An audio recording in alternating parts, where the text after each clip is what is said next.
فائزہ حمزہ تو قد سامل، حمزہ نشے میں تھے، شراب پی ہوئی تھی،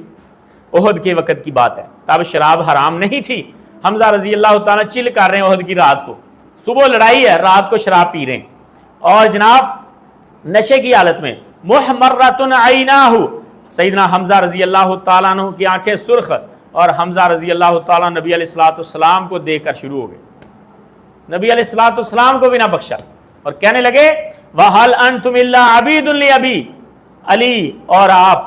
دونوں کو، نبی علیہ الصلوۃ والسلام کو اور حضرت علی کو، بخاری شریف کی روایت یہاں بھی آئی ہے، کتاب المغازی میں تفصیل کے ساتھ آئی ہے۔ سیدنا حمزہ کہنے لگے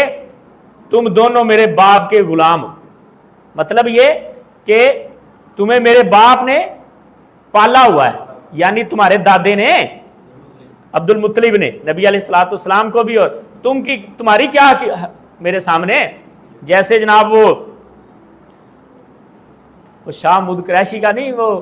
بھائی،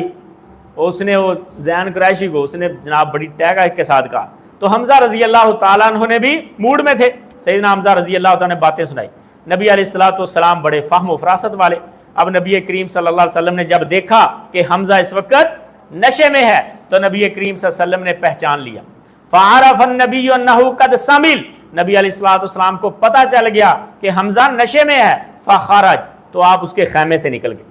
وخرجنا معہ، حضرت علی کہتے ہیں ہم بھی نکل گئے نبی علیہ الصلوۃ والسلام کے پیچھے پیچھے۔ تو حضرت صاحب اس روایت کو یہاں لانے کا مقصد یہ ہے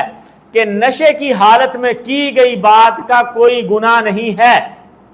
اور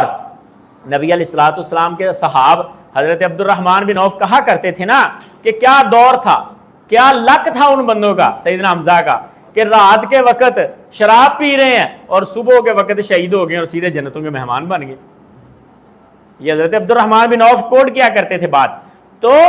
رسول اللہ صلی اللہ علیہ وسلم کو اتنے سخت الفاظ بولے، حضرت علی کو مارا، جب ان کا نشہ اترا تو نبی علیہ الصلوۃ والسلام نے کوئی ان کا مواخذہ نہیں کیا، کیونکہ نشے کی حالت میں تھے، تو جب نشے کی حالت میں کوئی خامد بیوی کو طلاق دے دے